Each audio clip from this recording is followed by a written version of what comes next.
Totoa soamantsara tao amin'ny hôtely Face Beach tao anatin'ny 2 andro dia ny 17 sy ny 18 ny volana febroary. Niatrika asa izay nampahafantarana ny vokatra fanadihadiana izay nataon'ny Croix Rouge malagasy teo anatin'ireo fokontany enina izay iasany ato anatin'ny distrikan'ny Morondava. Nandritra izany moa no namolafolana ireo vokatra fanadihadiana ireo ho asa izay ho tanterahana eny anivon'ny fokontany irahan'ny mientana fanatanterahana izany asa izany. Vita soamantsara iny miatrika asa izay ataontsika hoe nanaovana tatitra ny vokatry ny VCS ny vokatry ny enquête brésilienne izay natao amin'ny Croix malagasy.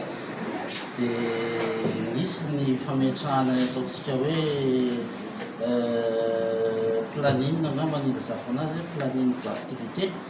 Dia efa nametraka hatramin'ny daty isika hoe amin'izao sy amin'izao no daty hanaovana ny activité dia hoe izahantsika ny hanaja an'ilay daty.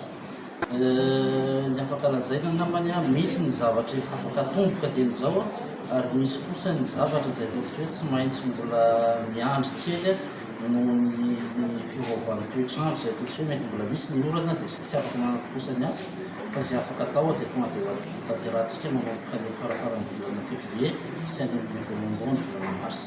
Ny olombelona manokana dia efa vonona tanteraka ny ekipan'ny Croix Rouge izay miara-miasa tanteraka amin'ny BNGC. Efa nampiofana ekipa maromaro ary mbola hampiofana koa ekipa izay ataontsika hoe ELS ny anivon'ny fokontany.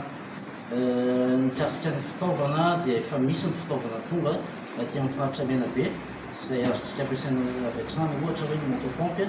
Efa misy koa ny fitaovana ataontsika hoe fanadiovana sy fanatsarana tanàna izay efa tonga ary ho atolotra ny fokontany amin'ny fotoana mamety azy.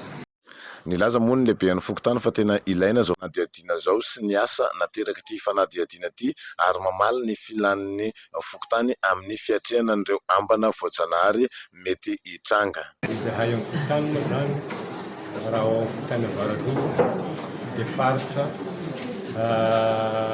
marety koa satria mora tsatsan'izay loza voajanahary zay ka ny fitongavan'ny Croix Rouge aty dia fiomananay miatrika ny loza voajanahary ary mazava-dehibe azy koa mampihena an'izay loza voajanahary zay fa indrindra ny rano mihandrona sy ny loto ary koa fanitanana ny olona izay mba tsy ho tratran'izay loza voajanahary zay izay efa niarahanay moa izy io amin'ny BNGC ka dia zava-dehibe anay aloha any amin'ny fotony izao fanadihadiana sy ankety izay nataon'ny Croix Rouge.